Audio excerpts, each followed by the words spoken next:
Thank God. സ്തോത്രം. അറിയല്ലോ, രതീഷാണ്. പ്രൈസർ ഫാമിലിയിൽ നിന്ന് ഒരു രാജ്യത്തെയും രാജാവിനെയും സർവ്വ സൈന്യത്തെയും തൻ്റെ രാക്ഷസ തുല്യമായ ശരീരം കാട്ടിയും മരുഭൂമിയിൽ അലറുന്ന സിംഹത്തിൻ്റേതുപോലുള്ള ഒച്ച കേൾപ്പിച്ചും ഭയപ്പെടുത്തി 40 നാളുകൾ മലമടക്കുകളിലും പർവ്വത ഗുഹരങ്ങളിലും ഒളിക്കുമാറാക്കിയ മല്ലനായ ഗോലിയാത്തിനെ പടച്ചട്ടയ്ക്കൊത്ത തോൾവലിപ്പമില്ലാത്ത പടവാളെടുക്കുവാൻ ത്രാണിയില്ലാത്ത ഇടയ ചെറുക്കന് മുമ്പിൽ വീഴുമാറാക്കിയ ദൈവപ്രവൃത്തിയുടെ അത്ഭുത സാക്ഷ്യം. അത് ഭക്തന്റെ ഉറപ്പാണ്. നിങ്ങൾ അനുഭവിക്കുവാൻ പോകുന്ന വിടുതലിന്റെ ഉറപ്പ് തന്നെ. ശത്രുവിനെ വീഴ്ത്തുവാൻ ഭക്തനെ പ്രാപ്തനാക്കിയ 3 കാര്യങ്ങളിലൂടെ നിങ്ങളോട് സംസാരിക്കേണ്ടത് ദൈവത്തിൽ നിന്ന് പ്രാപിക്കുവാനായി ദൈവസന്നിധിയിൽ മുട്ടുമടക്കി ആയിരിക്കുമ്പോൾ, പ്രാർത്ഥനയോടെ ആയിരിക്കുമ്പോൾ, നിങ്ങളുടെ വിടുതലിനായി ദൈവം തന്ന വാഗ്ദത്ത വചനം, ആ വചനം വെച്ച് പ്രാർത്ഥിച്ച് വിടുതൽ പ്രാപിച്ച് ഇന്ന് അനുഗ്രഹിക്കപ്പെട്ട ഒരു ദിവസം നമ്മൾ ഒരുമിച്ച് ആരംഭിക്കും. അപ്പോൾ റെഡിയല്ലേ? വളരെ പ്രാർത്ഥനയോടെ പ്രതീക്ഷയോടെ ഒപ്പം വന്നാട്ടെ. ആ 3 കാര്യങ്ങളിൽ നിന്ന് തുടങ്ങാം. 1, ഏതവസ്ഥയിലും തൻ്റെ ദൈവത്തിൻ്റെ നാമം നിന്ദിക്കപ്പെടുവാൻ, ദുഷിക്കപ്പെടുവാൻ അനുവദിക്കത്തില്ല എന്ന ഭക്തന്റെ ഉറപ്പ്. 1-ാമത്തെ കാര്യം. 2, ശത്രുവിനെ തകർക്കുവാനുള്ള ആയുധത്തെക്കുറിച്ചുള്ള വ്യക്തമായ അറിവ്. 3-ാമത്തെ കാര്യം, ഏത് സാഹചര്യത്തിലും ദൈവത്തെ ആരാധിക്കുവാനുള്ള വാഞ്ച, ദാഹം. ശമൂവേൽ പ്രവാചകന്റെ 1-ാമത്തെ പുസ്തകം 16, 17 അധ്യായങ്ങളെ അടിസ്ഥാനപ്പെടുത്തിയാണ് ഈ 3 പോയിന്റുകൾ നമ്മൾ ചിന്തിക്കുവാനായി പോകുന്നത്. ഇവിടെ നിങ്ങൾ ശ്രദ്ധിക്കേണ്ട വളരെ പ്രധാനപ്പെട്ട ഒരു കാര്യം അതുകൂടെ സൂചിപ്പിച്ച് നമ്മുടെ ചിന്തയിലേക്ക് പ്രവേശിക്കാം എന്ന് ഞാൻ ആഗ്രഹിക്കുന്നു. നമ്മളൊക്കെ ഈ മെസ്സേജുകൾ കേൾക്കുമ്പോൾ അതിനൊപ്പമുള്ള കുറി വാക്യങ്ങളും അതുപോലെ ആ പോയിന്റുകൾക്കൊപ്പമുള്ള വാക്യങ്ങളുമൊക്കെ ശ്രദ്ധയോടെ കേൾക്കുന്നവരും ഹൃദ്യസ്ഥമാക്കുന്നവരും എഴുതി വയ്ക്കുന്നവരും ആവർത്തിച്ച് ചൊല്ലി ഒപ്പം പ്രാർത്ഥിച്ച് വിടുതൽ അനുഭവിക്കുന്നവരുമാണ്, അല്ലേ? അങ്ങനെ വേണം. അതിനൊപ്പം വളരെ അതുപോലെ പ്രാധാന്യമുള്ള ഒരു കാര്യമാണ് ആ വാക്യങ്ങൾക്ക് അടിസ്ഥാനമായിരിക്കുന്ന സംഭവങ്ങളും നാം മനസ്സിലാക്കിയിരിക്കണം. അതിനായി ബൈബിൾ വായിക്കേണ്ടിയിരിക്കുന്നു. അപ്പോൾ അതങ്ങനെ നിങ്ങൾ വായിക്കുവാൻ വേണ്ടിയാണ് കഴിഞ്ഞ ചില മെസ്സേജുകളിൽ വാക്യം മാത്രമല്ല ഈ സംഭവം വിവരിച്ചിരിക്കുന്ന വേദഭാഗങ്ങളെക്കുറിച്ചും നിങ്ങളോട് അറിയിക്കുന്നത്. അപ്പോൾ 16, 17 അധ്യായങ്ങൾ ശമൂവേൽ പ്രവാചകന്റെ 1-ാമത്തെ പുസ്തകം നിർബന്ധമായും ഈ മെസ്സേജ് കഴിഞ്ഞ് നിങ്ങൾ വായിക്കുക. നിർബന്ധം എൻ്റേതല്ല, ദൈവത്തിൻ്റെതാണ്. ദൈവത്തിൻ്റെ പരിശുദ്ധാത്മാവിനാൽ അത് ഞാൻ നിങ്ങളോട് അറിയിക്കുന്നു. അപ്പോൾ അങ്ങനെ വായിക്കുന്നത് കൊണ്ടുള്ള ഗുണം എന്താണ്? ഞാൻ അനുഭവിച്ചിട്ടുള്ള ഗുണം പറഞ്ഞു തരാം. നിങ്ങൾക്ക് വളരെ ആഗ്രഹമുള്ള ഒരു കാര്യത്തെക്കുറിച്ചാണ് കേട്ടോ. നിങ്ങൾ ഈ മെസ്സേജ് കേൾക്കുമ്പോൾ തന്നെ നിങ്ങളുടെയൊക്കെ ആഗ്രഹം എന്താ? ദൈവം ഇന്ന് എന്നോട് സംസാരിക്കണം. അപ്പോൾ ഈ മെസ്സേജ് കേൾക്കുമ്പോൾ എന്നിലൂടെ ദൈവം നിങ്ങളോട് സംസാരിക്കണം, ഇതാണ് ആഗ്രഹം. എന്നാൽ നേരടിയായി നിങ്ങൾക്ക് ദൈവത്തിൻ്റെ ശബ്ദം കേൾക്കണം, അല്ലെങ്കിൽ നിങ്ങളോട് പറയുവാനുള്ള കാര്യങ്ങൾ ദൈവം നേരിട്ട് നിങ്ങളോട് തന്നെ പറയണം. അത് ആഗ്രഹമല്ലേ? ആ ജോലിയെക്കുറിച്ച്, ഭാവിയെക്കുറിച്ച്, തലമുറകളുടെ ജീവിതത്തെക്കുറിച്ച്, എങ്ങനെ മുൻപോട്ട് പോകണം എന്നുള്ളതിനെക്കുറിച്ച്, അല്ലേ? അത് ആഗ്രഹമാണ്, അല്ല ആവശ്യമാണ്. പക്ഷെ പലപ്പോഴും അതിനുള്ള അവസരം കിട്ടാറുണ്ടോ? അവസരം കിട്ടാറില്ല. കാരണം നമ്മൾ തിരക്ക് പിടിച്ച ലോകത്തിലാണ്. ദർശനങ്ങൾ കാണുവാൻ തക്കവണ്ണം അങ്ങനെയുള്ള ഉറക്കമൊന്നും, സ്വസ്ഥതയും സമാധാനമുള്ള ഉറക്കമൊന്നും നമുക്കുണ്ടാകാറില്ല. ദൈവത്തിൻ്റെ ശബ്ദം ആരിലൂടെയെങ്കിലും കേൾക്കുവാൻ അങ്ങനെ മാറ്റിവെക്കാനും ഒത്തിരി സമയമില്ല. ഇനി ദൈവത്തിൻ്റെ ശബ്ദം നേരടിയായി ഒരാൾ നമ്മളോട് സംസാരിക്കുന്നത് പോലെ കേൾക്കണമെന്നുണ്ടെങ്കിൽ അതല്പം പാടുള്ള കാര്യമാണ്. ഇപ്പോൾ ഞാൻ നിങ്ങളോട് സംസാരിക്കേണ്ട കാര്യങ്ങളിൽ പലതും ദൈവം ഒരാൾ എന്നോട് സംസാരിക്കുന്നത് പോലെ സംസാരിക്കുന്നതാണ്. എൻ്റെ ജീവിതം എങ്ങനെ മുൻപോട്ട് കൊണ്ടുപോകണം, എൻ്റെ ശുശ്രൂഷ എങ്ങനെ മുൻപോട്ട് കൊണ്ടുപോകണം, ഞാൻ എന്തൊക്കെ ചെയ്യണം എന്നുള്ളത് പലതും. അതിനുവേണ്ടി ഞാൻ ലോകത്തിലേക്ക് തുറന്നു വച്ചിരിക്കുന്ന ചെവികളെ അടയ്ക്കുകയും ലോകത്തിലേക്ക് തുറന്നു വച്ചിരിക്കുന്ന കണ്ണുകളെ അടയ്ക്കുകയും പ്രാർത്ഥന മുറിയിൽ മണിക്കൂറുകളോളം ഉപവാസത്തോടെ ചിലവഴിച്ച് ദൈവത്തിലേക്ക് തന്നെ ശ്രദ്ധിക്കുകയും നോക്കുകയും ചെയ്യേണ്ടി വരുന്നുണ്ട്. എനിക്കതിന് പറ്റും. കാരണം ഞാൻ ശുശ്രൂഷയിൽ നിൽക്കുന്നു. ഞാൻ ഈ തിരക്ക് പിടിച്ച ലോകത്തിൻ്റെ തിരക്കിൽ അലിഞ്ഞു ചേരേണ്ടവനല്ല. എന്നാൽ നിങ്ങൾ അങ്ങനെയല്ല. നിങ്ങൾ തിരക്ക് പിടിച്ച ഷെഡ്യൂളുള്ള മനുഷ്യരാണ്. സമയമില്ല. അതുകൊണ്ട് തന്നെ നേരിട്ട് ദൈവത്തിൻ്റെ ശബ്ദം തൽക്കാലം കേൾക്കുക എന്നുള്ളത് പ്രായോഗികമല്ലാത്ത കാര്യമാണെന്ന് ഞാൻ കരുതുന്നു. അപ്പോൾ എങ്ങനെ കേൾക്കുവാൻ കഴിയും? ആ പരിമിതിയെ മറികടക്കുവാനാണ് ദൈവത്തിൻ്റെ വചനം. പ്രാരംഭ നാളുകളിൽ, എൻ്റെ ശുശ്രൂഷയുടെ പ്രാരംഭ നാളുകളിൽ ദൈവത്തിൻ്റെ ശബ്ദം ഞാൻ കേട്ടുകൊണ്ടിരുന്നത് അവൻ്റെ വചനത്തിലൂടെയാണ്. വചനം വായിച്ച് പ്രാർത്ഥിക്കുവാനായി ഞാൻ മുട്ടുമടക്കുമ്പോൾ ദൈവം വചനത്തിലൂടെ എന്നോട് ഇടപെടും. ഇപ്പോഴും എവിടെയെങ്കിലും തിരക്ക് പിടിച്ച് പോകേണ്ടി വന്നാൽ പ്രാർത്ഥനയോടെ ബൈബിൾ തുറക്കും, വചനം വായിക്കും. അതിനകത്ത് നിന്ന് എനിക്ക് വേണ്ട, അന്ന് ഞാൻ ചെയ്യേണ്ട, അല്ലെങ്കിൽ അന്നത്തെ ദിവസം എനിക്ക് വേണ്ടി ദൈവം ചെയ്യുവാൻ പോകുന്ന ആ കാര്യത്തെക്കുറിച്ച് വചനത്തിലൂടെ ദൈവം എന്നോട് സംസാരിക്കും. അതെ, അതുകൊണ്ട് നിങ്ങളും ബൈബിൾ നിർബന്ധമായും വായിക്കുക. ദൈവത്തിൻ്റെ ശബ്ദം നിങ്ങൾക്ക് കേൾക്കുവാൻ കഴിയും. നിങ്ങൾ ചെയ്യുവാൻ പോകുന്ന കാര്യം, അതിൻ്റെ ഫലപ്രാപ്തി, എന്താണ് നിങ്ങൾ ചെയ്യേണ്ടത്, എങ്ങനെ ചെയ്യണം, ഇത്യാദിയുള്ള എല്ലാ കാര്യങ്ങളും അവൻ നിങ്ങളോട് സംസാരിക്കും. അങ്ങനെ അവൻ്റെ ശബ്ദം കേട്ട് ഓരോ ദിവസങ്ങളും നിങ്ങൾ ആരംഭിക്കുമെങ്കിൽ സന്തോഷം നിറഞ്ഞ ഒരു സായാഹ്നം നിങ്ങൾക്ക് എല്ലാ ദിവസങ്ങളിലും ഉണ്ടാകും. Thank God. അതിനായി ദൈവം നിങ്ങളെ ഒരുക്കട്ടെ. അപ്പോൾ നമ്മുടെ മെസ്സേജിലേക്ക് നമുക്ക് തിരികെ വരാം. ബൈബിൾ വായിക്കുമല്ലോ, വായിക്കണം കേട്ടോ, നിർബന്ധമായിട്ട് വായിച്ചേ പറ്റത്തുള്ളൂ. നിർബന്ധം എൻ്റേതല്ല, ദൈവത്തിൻ്റെ പരിശുദ്ധാത്മാവിൻ്റേത് തന്നെ. ഒന്നാമത്തെ പോയിന്റ്, ഏതവസ്ഥയിലും ദൈവത്തിൻ്റെ നാമം നിന്ദിക്കപ്പെടുവാൻ അനുവദിക്കത്തില്ല എന്ന ഭക്തൻ്റെ ഉറപ്പ്.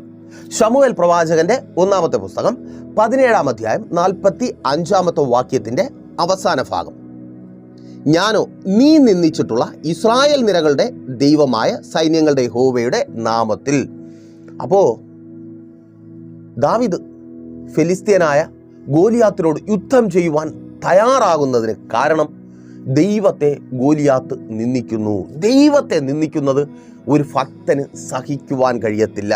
ഇപ്പോൾ സ്വാഭാവികമായിട്ടും നിങ്ങളുടെ ഉള്ളിലൊരു ചിന്ത വരും, എനിക്കും ദൈവത്തെ നിന്ദിക്കുന്നവരോട് എതിർത്ത് നിൽക്കണം. കുറച്ച് നാൾ മുമ്പ്, ഏകദേശം ഒരു കൊറോണയ്ക്കൊക്കെ മുമ്പ്, ഇങ്ങനെ നമ്മുടെ കർത്താവായ യേശു ക്രിസ്തുവിനെ നിന്ദിക്കുവാൻ വേണ്ടി പട്ടണം തോറും സ്റ്റേജുകൾ കെട്ടി മൈക്ക് വെച്ച് യേശു ദൈവമല്ല, യേശു മോശം ക്യാരക്ടറുള്ള ഒരു വ്യക്തിയാണ് എന്നൊക്കെ പറഞ്ഞ് സംവാദങ്ങൾ നടത്തുന്നവരെ നിങ്ങൾക്ക് ഓർമ്മ കാണുമല്ലോ. അങ്ങനെയുള്ള സംവാദങ്ങളിലൊക്കെ ഞാനും ഒത്തിരി പങ്കെടുത്തിട്ടുണ്ട് കേട്ടോ. സ്നേഹ സംവാദം എന്ന പേരായിരുന്നു. പക്ഷേ മറ്റുള്ളവരെ ദുഷിക്കുക എന്നുള്ളതായിരുന്നു അതുകൊണ്ടുള്ള ഉദ്ദേശം. പ്രധാന ലക്ഷ്യം യേശു ദൈവമല്ല എന്ന് സ്ഥാപിക്കുക. അപ്പോൾ അങ്ങനെ സംവാദങ്ങൾ നടത്തിക്കൊണ്ടിരുന്ന പ്രധാനപ്പെട്ട വ്യക്തികളുണ്ട്. എന്തുകൊണ്ടാണ് ഞാനിത് പറയുന്നതെന്ന് നിങ്ങൾക്ക് വഴിയെ മനസ്സിലാവും. അതിൽ 2 പേര് പറയാം. ഒന്നൊരു സക്കീർ നായിക്, 2 MM അക്ബർ എന്ന് പറയുന്ന ആൾ, പിന്നെയും കുറേ ആൾക്കാരൊക്കെ ഉണ്ട് കേട്ടോ. ഇപ്പോൾ ഒന്ന് നോക്കിയേ, ഇവരൊക്കെ എവിടെയെങ്കിലും ഉണ്ടോ? ഇവരെക്കുറിച്ചൊക്കെ കേട്ടിട്ടുണ്ടോ? ഇവരൊന്നും ഇന്ത്യയിൽ പോലും ഇല്ല. യേശു ദൈവമല്ലെന്ന് പറഞ്ഞ് നടന്നതാ. യേശു ദൈവമല്ലെന്ന് പറഞ്ഞ് സ്വന്തം നാട് പോലും ഇല്ലാതായി മാറി. ഇത് പറയാൻ കാരണം, ദൈവത്തെ നിന്ദിക്കുന്നവരോട് ദൈവം പകരം ചെയ്തോളും, നമ്മളായിട്ട് ഒന്നും ചെയ്യേണ്ട കാര്യമില്ല. അപ്പോൾ വീണ്ടും നിങ്ങൾക്ക് ഒരു കൺഫ്യൂഷൻ വന്നില്ലേ? ദേവദാസൻ പറയുന്നു നിന്ദിക്കാൻ അനുവദിക്കരുത്, ദാവീദ് ദൈവത്തെ നിന്ദിക്കുന്നത് കൊണ്ട് യുദ്ധം ചെയ്യുവാൻ പോകുന്നു. അതാണ് നമ്മൾ എങ്ങനെയാണ് ദൈവത്തെ നിന്ദിക്കുന്നവരോട് യുദ്ധം ചെയ്യേണ്ടത്, അതേക്കുറിച്ചാണ് പറയുന്നത്. ദൈവത്തെ നിന്ദിക്കുന്നവർ, നമ്മിലൂടെ ദൈവത്തെ നിന്ദിക്കുന്നവർ പ്രധാനമായി ഉന്നയിക്കുന്ന ആരോപണം എന്താ ശ്രദ്ധിച്ചിട്ടുണ്ടോ? നിങ്ങൾ പ്രാർത്ഥിക്കുന്നവരാണ്. സഹോദര സഹോദരി, മാതാവേ പിതാവേ കുഞ്ഞുമക്കളെ, നിങ്ങൾ പ്രാർത്ഥിക്കുന്നവരാണെങ്കിൽ, ദൈവത്തിൻ്റെ ഇഷ്ടപ്രകാരം ജീവിക്കുന്നവരാണെങ്കിൽ, നിങ്ങളുടെ ജീവിതത്തിൽ ഒരു പ്രശ്നം വരുമ്പോൾ നിങ്ങളെ അറിയുന്ന നിങ്ങൾക്കൊപ്പമുള്ളവർ വന്നിട്ട് ചോദിക്കും, ഇങ്ങനെ ദൈവത്തെ നിന്ദിക്കുന്നതാണ്, നീ ഭയങ്കര പ്രാർത്ഥനക്കാരിയല്ലേ, എന്നിട്ട് എന്താ ദൈവം നിനക്ക് വേണ്ടി അത് ചെയ്തു തരാത്തത്? നിന്റെ ജീവിതത്തിൽ എന്താ ഈ പ്രശ്നം വന്നത്? നിന്റെ ജീവിതത്തിൽ എന്താ ഈ രോഗം? നീ ഈ രോഗത്തിൽ തന്നെ തുടരുന്നത് എന്താ? നീ കഷ്ടതയിൽ തന്നെ തുടരുന്നത് എന്താ? അല്ലേ, ഇങ്ങനെ ചോദിച്ചാണ് നിന്ദിക്കുന്നത്. നിന്റെ ദൈവത്തിന് കഴിവില്ല എന്ന വ്യംഗ്യാർത്ഥത്തിൽ. നിങ്ങളുടെ ദൈവത്തിന് കഴിവില്ല, നിങ്ങളുടെ ദൈവത്തിന് കഴിയത്തില്ല, നിന്റെ ദൈവത്തിന് ഒന്നും ചെയ്യുവാൻ കഴിയത്തില്ല, ഇങ്ങനെ പറഞ്ഞാണ് നിന്ദിക്കുന്നത്. അവരോട് സ്റ്റേജ് കെട്ടി സംവാദം നടത്തുന്നവരോട് എതിർത്ത് നിൽക്കുവാൻ പോയി പണി വാങ്ങിയവരെ പോലെ നമ്മൾ ആകണ്ട. പിന്നെ എന്ത് ചെയ്യണം? നമ്മൾ ദൈവത്തിന് കഴിയുമെന്ന് അവരുടെ മുമ്പിൽ അങ്ങ് തെളിയിക്കുക. എന്ന് വെച്ചാൽ ദൈവത്തിന് നമ്മെ വിടിവിക്കുവാൻ കഴിയും. വിടിവിക്കുമ്പോൾ, നമ്മെ ദൈവം വിടിവിക്കുമ്പോൾ ദൈവത്തിന്റെ നാമം നമ്മിലൂടെ മഹത്വപ്പെടും. നിന്റെ ദൈവം എവിടെയെന്ന് ചോദിച്ചവരുടെ മുൻപിൽ ഒത്തിരി പേർ ചോദിക്കുന്നുണ്ട്. സഹോദര, ആ ജോലി സ്ഥലത്ത് നീ പ്രശ്നത്തിലായിരിക്കുമ്പോൾ, ജോലി കഴിഞ്ഞ് തിരക്ക് പിടിച്ച ജോലി കഴിഞ്ഞ്, കഠിനമായ ജോലി കഴിഞ്ഞ് മുറിക്കകത്ത് വന്ന് അല്പം പോലും സമയം പാഴാക്കാതെ, മൊബൈലിൽ ഞോണ്ടി സമയം കളയാതെ, TV കണ്ട് സമയം കളയാതെ, നുണ പറഞ്ഞും തമ്മിൽ തല്ലിയും മദ്യപിച്ചും മറ്റു മോശം കാര്യങ്ങൾ ചെയ്തും സമയം കളയാതെ ബൈബിളുമായി ദൈവസന്നിധിയിലായിരിക്കുന്ന നിന്നോട് ഒത്തിരി പേർ ചോദിക്കുന്നതാ, നിന്റെ ദൈവം അവിടെ, നിനക്ക് ദൈവം ഉണ്ടെങ്കിൽ പിന്നെ എന്താ ഈ പ്രശ്നങ്ങൾ? അല്ലേ, നിന്നയാ, ദൈവത്തെയാ നിന്ദിക്കുന്നേ, അതാ നിന്റെ സങ്കടം. അയ്യോ, പലരും വിളിക്കുമ്പോൾ പറയാറുണ്ട്, ദൈവദാസനെ ഈ അവസ്ഥയിൽ നിന്ന് എനിക്ക് പുറത്തു വന്നേ പറ്റത്തുള്ളൂ, എന്റെ ദൈവത്തിന്റെ നാമം നിന്ദിക്കപ്പെടുക, എന്റെ മക്കളുടെ മുൻപിൽ എന്റെ ദൈവത്തിന്റെ നാമം നിന്ദിക്കപ്പെടുകയാ. ചോദിക്കുക, അല്ലേ മാതാവേ, നിന്റെ മക്കൾ, നിന്റെ ദൈവം അവിടെ, നീ പ്രാർത്ഥിച്ചിട്ട് ഉപവസിച്ചിട്ട് എന്തായി, എന്ത് കിട്ടി? അല്ലേ പിതാവേ, ചോദിക്കുന്നില്ലേ? ചോദിക്കുക. മക്കളെ ചോദിക്കുന്നില്ലേ? ചോദിക്കുക, നിങ്ങളുടെ ദൈവം എവിടെ, എന്ത് കിട്ടി? അപ്പോൾ അവരുടെ മുമ്പിൽ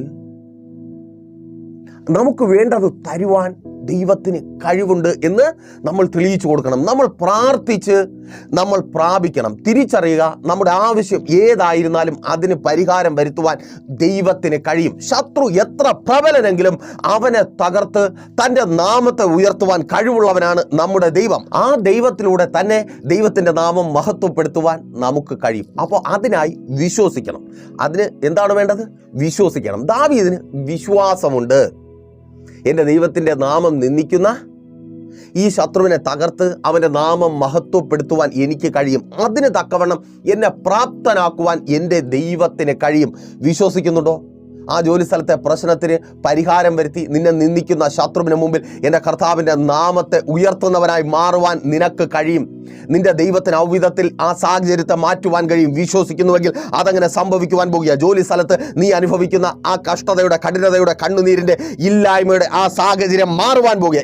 യേശുവിൻ നാമത്തിൽ പ്രാർത്ഥിക്കുക. ആ ജോലി നൽകി, താങ്ക് ഗോഡ്, യേശുവിൻ നാമത്തിൽ ജോലി ഇല്ലായ്മ എന്ന ആ നിറഞ്ഞ അവസ്ഥയെ മാറ്റി നിന്റെ ദൈവത്തെ ദുഷിക്കുന്നവരുടെ മധ്യത്തിൽ ദൈവത്തിൻ്റെ നാമം ഉയർത്തുവാൻ തക്കവണ്ണം നിന്നെ മാറ്റുവാൻ, നിനക്ക് ജോലി നൽകുവാൻ എൻ്റെ ദൈവത്തിന് കഴിയും. വിശ്വസിക്ക്, അതങ്ങനെ സംഭവിക്കുക. Thank God. ആ രോഗത്തെ സൗഖ്യമാക്കി. രോഗമാണ് നിന്ദയ്ക്ക് കാരണമായിരിക്കുന്നത്. പലരും പറഞ്ഞ് ചിരിക്കുന്നുണ്ട്. അതെ, അവരുടെ ചിരി അവസാനിക്കുവാൻ പോകുക. എൻ്റെ കർത്താവ് നിന്നെ സൗഖ്യമാക്കുക. വിശ്വസിക്ക്, അതങ്ങനെ സംഭവിക്കുന്ന കൃപയ്ക്കായി വിശ്വസിക്കുന്നവർ ഇപ്പോൾ സൗഖ്യമാകുക. സഹോദരി, നിന്റെ ഭർത്താവിനെ മടക്കി വരുത്തി നിനക്കൊപ്പം സന്തോഷത്തോടെ ജീവിക്കുന്നത് നിന്ദിക്കുകയും പരിഹസിക്കുകയും ചെയ്യുന്നവർ കാണുക. അതേ, എൻ്റെ കർത്താവിൻ്റെ നാമം ഉയരുവാൻ പോകുക. നിന്റെ ജീവിതത്തിലൂടെ എൻ്റെ കർത്താവിൻ്റെ നാമം ഉയരുവാൻ പോകുക. നീയും നിന്റെ ഭാര്യയും, സഹോദര, നിങ്ങൾ ഒരുമിച്ച് സന്തോഷത്തോടെ നിന്ദിക്കുന്ന ശത്രുവിന് മുമ്പിൽ ജീവിച്ച് കർത്താവിൻ്റെ നാമം ഉയർത്തുവാൻ പോകുക. Thank God. ഒരിക്കൽ കൂടി പറയട്ടെ, വാളുകൊണ്ടും കുന്തം കൊണ്ടുമല്ല, ദൈവപ്രവൃത്തി കൊണ്ടാണ് ദൈവത്തിൻ്റെ നാമം നമ്മൾ ഉയർത്തേണ്ടത്. നമുക്ക് വേണ്ടി പ്രവർത്തിക്കുന്ന ഒരു ദൈവമുണ്ട്. നമ്മുടെ ഏത് അവസ്ഥയിൽ നിന്നും വിടുവിക്കുവാൻ അവന് കഴിയും. മാതാവേ, പിതാവേ, നിങ്ങളുടെ മക്കൾ ഇന്നായിരിക്കുന്ന ആ അവസ്ഥയിൽ നിന്ന്, മദ്യപാന കൂട്ടുകെട്ടുകളിൽ നിന്ന് വിടുവിക്കുവാൻ നിങ്ങളുടെ വാക്കുകൾക്ക് കഴിയത്തില്ല, ബന്ധുക്കൾക്ക് കഴിയത്തില്ല, ആരോഗ്യമുള്ള അവരുടെ പപ്പായ്ക്ക് കഴിയത്തില്ല. എന്നാൽ എൻ്റെ ദൈവത്തിന് കഴിയും. യേശുവിൻ നാമത്തിൽ ആ ബന്ധനത്തെ അഴിച്ച്, ആ കെട്ട് പൊട്ടിച്ച് നിന്റെ തലമുറകളെ പുറത്തു കൊണ്ടുവരുവാൻ, നിന്റെ തലമുറകളുടെ ജീവിതം എന്തായി, നിന്റെ ദൈവം എവിടെ, പ്രാർത്ഥിച്ചിട്ട് എന്ത് കിട്ടി എന്ന് ചോദിക്കുന്നവരുടെ മുമ്പിൽ ദൈവത്തിൻ്റെ നാമം ഉയർത്തുവാൻ അവസരമുണ്ട്. വിശ്വസിക്ക്, പ്രാർത്ഥിക്ക്, കർത്താവ് പ്രവർത്തിക്കും. ആമേൻ. അവരെ കർത്താവ് പുറത്തു കൊണ്ടുവരും. അവരുടെ വിദ്യാഭ്യാസം അനുഗ്രഹിക്കപ്പെടും. റിസൾട്ട് ഉണ്ടാകും. പരാജയം, അത് പരാജയമായി, എഴുതി ജയിക്കാവുന്നുള്ളതേ ഉള്ളൂ. പക്ഷെ പുറത്തിറങ്ങുവാൻ കഴിയുന്നില്ല. എല്ലാവരും ഓടി നടന്ന് കളിയാക്കുക. ആ പരിഹാസത്തിന് അറുതി വരുവാൻ പോവുക. Thank God. യേശുവിൻ നാമത്തിൽ നിന്റെ തലമുറയിലൂടെ ദൈവത്തിൻ്റെ നാമം ഉയരുവാൻ പോകുക. നീ പ്രാർത്ഥിക്കുന്നവളായതുകൊണ്ട്, നീ ആരാധിക്കുന്നവളായതുകൊണ്ട് കർത്താവ് അവളെ രാജ്യങ്ങൾക്കപ്പുറത്ത് എത്തേണ്ട സ്ഥാനത്ത്, വാഗ്ദത്ത സ്ഥാനത്ത് എത്തിച്ചു. നിന്നോട് പറഞ്ഞ ദൈവം വിശ്വസനെന്ന് മറ്റുള്ളവർ പറയുവാൻ പോകുക. കേൾക്ക്, പ്രാർത്ഥിക്ക്, അതങ്ങനെ സംഭവിക്കുന്ന കൃപയ്ക്കായി ആ വാഗ്ദത്ത നിറവേറുക, ആ വിവാഹം നടക്കുക. സ്തോത്രം. നിന്റെ മകന് ഉദരഫലം ജനിക്കുക. യേശുവിൻ നാമത്തിൽ. അമ്മേൻ. ആ ബാധ്യതയിൽ നിന്ന് സഹോദരി നീ പുറത്തു വരിക. നിന്ദിക്കുന്നവർ എന്തായി, വലിയ കാര്യത്തിൽ അങ്ങ് തുടങ്ങിയിട്ടിപ്പോൾ എന്തായി ചോദിച്ച് പരിഹസിക്കുന്നവരുണ്ട്. കടക്കാരിയാക്കി, കടക്കാരനാക്കി നിന്ദിക്കുന്നവരുണ്ട്. ആ നിന്ദിക്കുന്നവരുടെ മധ്യത്തിൽ ദൈവത്തിൻ്റെ നാമം നിന്നിലൂടെ ഉയരുവാൻ പോകുക. അപ്പോൾ ഒരു ഉറപ്പുണ്ടാകണം. എന്താ? എൻ്റെ ദൈവത്തിൻ്റെ നാമം നിന്ദിക്കുവാൻ ഞാൻ അനുവദിക്കത്തില്ല. അതിനുവേണ്ടി പ്രാർത്ഥിക്കുക. നിങ്ങളുടെ ആവശ്യങ്ങൾക്ക് പരിഹാരമുണ്ടാകുവാൻ വേണ്ടി പ്രാർത്ഥിക്കുക. ആരെ പോലെ? യാക്കോബിനെ പോലെ. യാക്കോബ് ഉൽപ്പത്തി പുസ്തകം 32-26 വാക്യത്തിൽ യാബോക്കിന്റെ കടവിങ്കൽ ദൈവത്തോട് മല്ല് പിടിക്കുകയാണ്. എൻ്റെ കർത്താവ്, നീ എന്നെ അനുഗ്രഹിച്ചിട്ടല്ലാതെ നിന്നെ ഞാൻ വിടത്തില്ല. റെഡിയാണോ മല്ല് പിടിക്കുവാൻ? എനിക്ക് ആ വിടുതൽ വേണോ അപ്പാ? എൻ്റെ ഈ അവസ്ഥ മാറണം കർത്താവേ. നിന്നെ നിന്ദിക്കുന്ന ഈ അവസ്ഥ മാറണം കർത്താവേ. മല്ല് പിടിക്കുവാൻ റെഡിയാണോ? നിങ്ങളെ കർത്താവ് വിടുവിക്കും. 2, ശത്രുവിനെ തകർക്കുവാനുള്ള ആയുധത്തെക്കുറിച്ച് ദാവീദിന് വ്യക്തമായ ബോധ്യമുണ്ട്. അതും 45 വാക്യം തന്നെയാണ്. ശത്രു, അതായത് ഫെലിസ്ത്യനായ ഗോലിയാത്ത് നിന്ദിക്കുന്ന യഹോവയുടെ നാമം ദാവീദ് തിരിച്ചറിയുകയാണ്. ശത്രു നിന്ദിക്കുന്ന യഹോവയുടെ നാമം തന്നെയാണ് ഈ ശത്രുവിനെ തകർക്കുവാനുള്ള ആയുധവും. മനസ്സിലായോ? നിങ്ങൾ അപമാനിക്കുകയും പരിഹസിക്കുകയൊക്കെ ചെയ്യുന്നത് നിങ്ങൾ ദൈവമക്കളായതുകൊണ്ടാണ്, നിങ്ങൾ പ്രാർത്ഥിക്കുന്നത് കൊണ്ടാണ്, ഉപവസിക്കുന്നത് കൊണ്ടാണ്, ആരാധിക്കുന്നത് കൊണ്ടാണ്, മറ്റുള്ളവരെ പോലെ ലോകപ്രകാരം ജീവിക്കാത്തത് കൊണ്ടാണ്. അവരെ പരാജയപ്പെടുത്തുവാനുള്ള ആയുധം നിന്ദിക്കപ്പെടുവാനിടയായിരിക്കുന്ന ദൈവത്തിൻ്റെ നാമം തന്നെ, യഹോവയുടെ നാമം തന്നെ. ആ നാമത്തിൻ്റെ പ്രത്യേകത എന്താ? ആ നാമത്തെക്കുറിച്ച് വേദപുസ്തകം ഇങ്ങനെ പരിചയപ്പെടുത്തുന്നു: സൈന്യങ്ങളുടെ യഹോവ. ദൈവത്തിൻ്റെ പേര് സൈന്യങ്ങളുടെ യഹോവ എന്ന. അപ്പോ ദാവീദ് ഫെലിസ്ത്യനോട് യുദ്ധം ചെയ്യുവാൻ പോകുന്നു. ദാവീദിന് മുമ്പിൽ ഫെലിസ്ത്യനെ ദൈവം വീഴുമാറാക്കുന്നു. ഇത് ഭൗതിക ലോകത്തിൽ സംഭവിക്കുന്ന കാര്യമാണ്. ഇതിന് പിന്നിൽ ആത്മീക ലോകത്തിൽ നടക്കുന്ന ചില കാര്യങ്ങളുണ്ട്.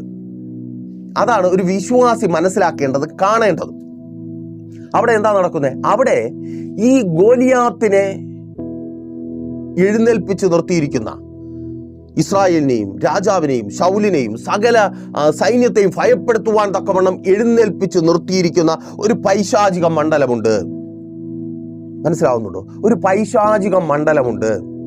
ആ പൈശാചിക മണ്ഡലത്തോട് സൈന്യങ്ങളുടെ യഹോവ യുദ്ധം ചെയ്യും. എപ്പോഴാണ്?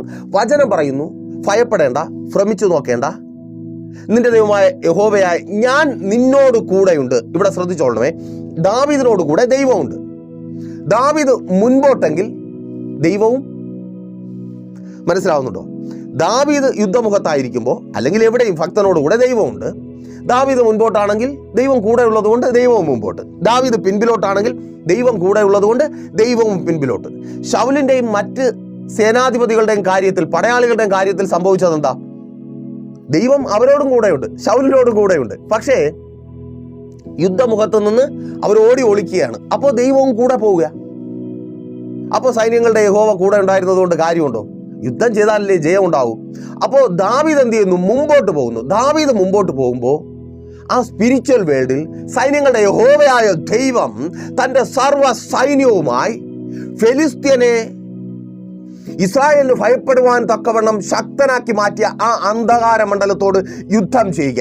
യേശുവിൻ നാമത്തിൽ എന്നെ കേൾക്കുന്ന പ്രിയരെ, നിങ്ങൾ ദൈവം കൂടെ ഉണ്ടെന്നുള്ള തിരിച്ചറിവിൽ ആ ദൈവത്തിന്റെ നാമത്തിൽ പ്രശ്നങ്ങൾക്ക് നേരെ, ആ പ്രശ്നത്തിന് നേരെ മുൻപോട്ട് പോകുവാൻ തയ്യാറാകുമ്പോൾ ആ പ്രശ്നത്തെ നിങ്ങൾക്ക് വിരോധമാക്കി നിങ്ങൾക്ക് നേരെ ശക്തിയോടെ നിർത്തിയിരിക്കുന്ന ആ സ്പിരിച്വൽ വേൾഡിൽ യുദ്ധം തുടങ്ങും. ഓ സ്തോത്രം! സൈന്യങ്ങളുടെ യഹോവയായ ദൈവവും അവന്റെ സൈന്യവും ആ ശത്രുവിനെ ശക്തനാക്കി നിർത്തുന്ന അന്ധകാര ശക്തികളോട് യേശുവിൻ നാമത്തിൽ യുദ്ധം ചെയ്യുവാൻ തുടങ്ങും. നീ മുമ്പോട്ടെങ്കിൽ യുദ്ധം തുടങ്ങുവാൻ പോകുക. യേശുവിൻ നാമത്തിൽ. സഹോദര, മടുത്ത് പിന്മാറരുതേ. ദൈവത്തിന്റെ നാമത്തിൽ നീ മുൻപോട്ട് പോ. ആ ശത്രു നിനക്ക് മുമ്പിൽ വീഴും. ഓ ആമേൻ. ജോലി സ്ഥലത്ത് നിനക്ക് വിരോധമായി നിൽക്കുന്ന ശത്രു, നിന്റെ അവകാശങ്ങളെ കവർന്നെടുക്കുന്ന, നിന്നെ ജോലിയില്ലാത്തവനാക്കി തിരികെ അയക്കുവാൻ പദ്ധതി ഒരുക്കുന്ന ആ ശത്രു നിനക്ക് മുമ്പിൽ വീഴും. മുൻപോട്ട് പോ. യേശുവിൻ നാമത്തിൽ. ജോലി സ്ഥലത്ത് വെല്ലുവിളി ഉയർത്തുന്ന ശത്രുവും ശത്രുവിന്റെ പദ്ധതികൾ ഇപ്പോൾ അവർ വീണു പോകുകയാ. ഓ താങ്ക് ഗോഡ്. അവർ തകർക്കപ്പെടുക. പ്രാർത്ഥിക്ക് സഹോദരി. നിന്റെ കുടുംബജീവിതത്തിന് വിരോധമായി എഴുന്നേൽക്കുന്ന ശത്രു പേടിച്ചോടുവാനല്ല, അവിടെ ഉറച്ചു നിൽക്കുവാൻ, പോരാടുവാൻ നീ തയ്യാറെങ്കിൽ സൈനികരുടെ യഹോവയായ ദൈവം നിനക്ക് വേണ്ടി യുദ്ധം ചെയ്യും. ചിലരെ നിനക്ക് വിരോധമാക്കി തിരിച്ചിരിക്കുന്ന, അവരങ്ങനെ തിരിയേണ്ടവരല്ല, അറിയാമല്ലോ. നിന്നെ സ്നേഹിക്കേണ്ടവരാ, നിനക്കൊപ്പം നിൽക്കേണ്ടവരാ, നിന്റെ ഏറ്റവും പ്രിയപ്പെട്ടവരാ. കാരണം അവർ വീണ് കിടന്നാൽ വെള്ളം കൊടുക്കാനുള്ളതും കൈ കൊടുത്ത് എഴുന്നേൽപ്പിക്കാനുള്ളത് നീയാ. പക്ഷെ അവർ ശത്രുക്കളായി മാറിയിരിക്കുന്നു. കാരണം അവരുടെ പിന്നിൽ വ്യാപരിക്കുന്ന ആ സ്പിരിച്വൽ വേൾഡ്, അതിനെ ദൈവം തകർക്കുക. ഓ സ്തോത്രം.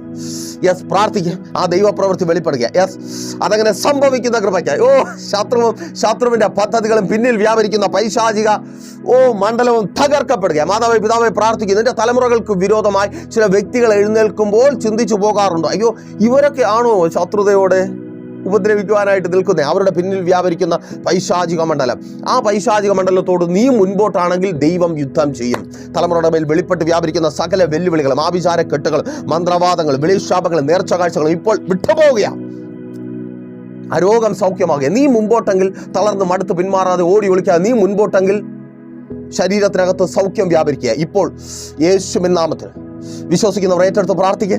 അതങ്ങനെ സംഭവിക്കുക. ഓ താങ്ക് ഗോഡ്. യേശുവിൻ നാമത്തിൽ സൗഖ്യമാകാം. ആമേൻ. ആ ബാധ്യതയിൽ നിന്ന് പുറത്തു വരുവാനുള്ളത് ശത്രു അടച്ചു വച്ചിരിക്കുക. ഓ ദൈവം യുദ്ധം ചെയ്യുമോ? നീ മുമ്പോട്ടെങ്കിൽ ദൈവം യുദ്ധം ചെയ്യും. അടച്ചു വച്ചിരിക്കുന്നത് തുറന്നു വരും.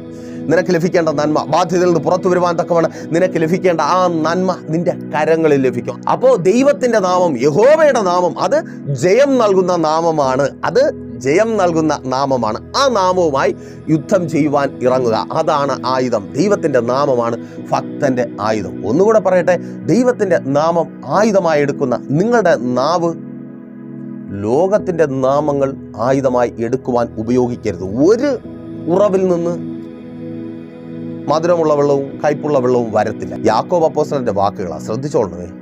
ദൈവത്തിൻ്റെ നാമം കൊണ്ട് യുദ്ധം ചെയ്യണമെങ്കിൽ ആ നാവിൽ വേറെ നാമമൊന്നും എടുക്കരുത്.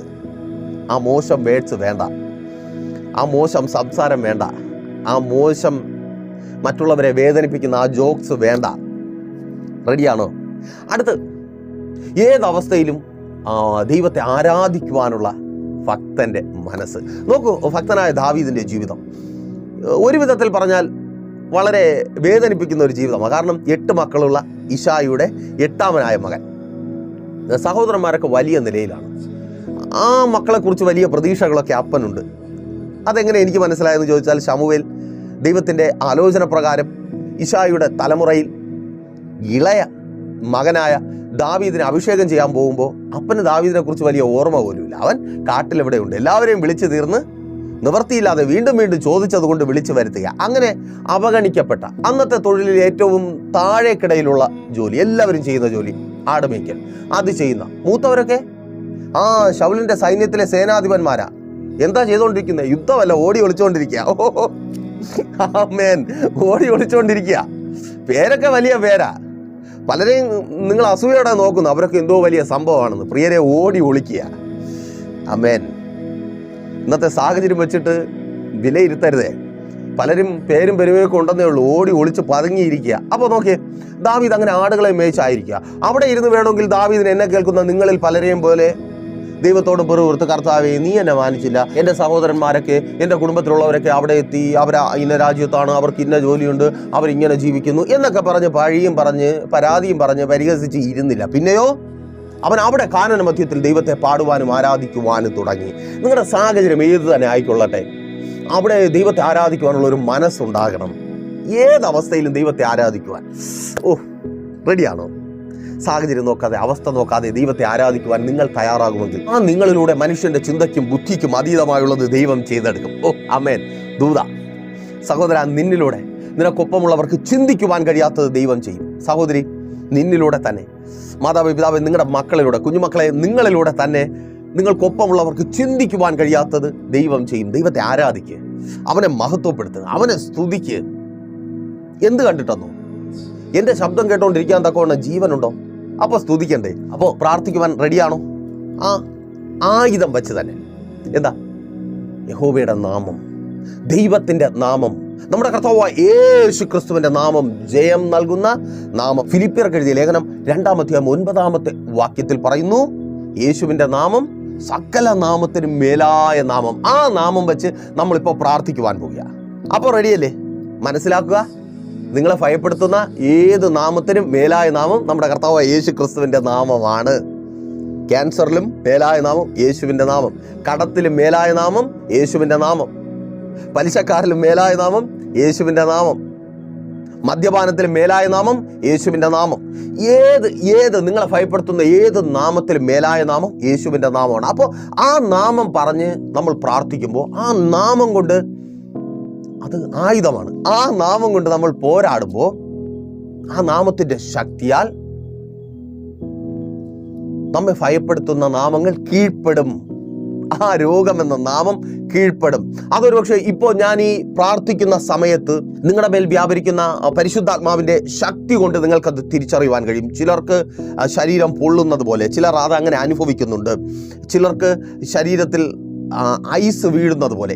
യേശുവിൻ നാമത്തിൽ ആ പരിശുദ്ധാത്മാവിൻ്റെ സാന്നിധ്യം, സാമീപ്യം ആ രോഗത്തെ സൗഖ്യമാക്കിയ യേശുവിൻ നാമത്തിൽ പ്രാർത്ഥിക്കുക. യേശുവിൻ്റെ നാമത്തിൽ ഈ രോഗം ഇപ്പോൾ വിട്ടുപോകട്ടെ. പ്രാർത്ഥിക്കുക സഹോദരി, സഹോദര, പ്രാർത്ഥിക്കുക. മാതാപിതാക്കളെ പ്രാർത്ഥിക്കുക. യേശുവിൻ നാമത്തിൽ ഈ രോഗം സൗഖ്യമാകട്ടെ. യേശുവേ, ഇപ്പോൾ അടിയൻ അങ്ങയുടെ നാമം കൊണ്ട് പ്രാർത്ഥിക്കുമ്പോൾ അടിയനെ കേൾക്കുന്നവരുടെ മേൽ വ്യാപരിക്കുന്ന രോഗം സൗഖ്യമാകട്ടെ. യെസ്, യേശുവിൻ നാമത്തിൽ ആ രോഗം സൗഖ്യമാകട്ടെ. യേശുവിൻ നാമത്തിൽ ക്യാൻസറുകൾ സൗഖ്യമാകട്ടെ. യേശുവിൻ നാമത്തിൽ ഷുഗർ ലെവൽ കൺട്രോൾ ആകട്ടെ.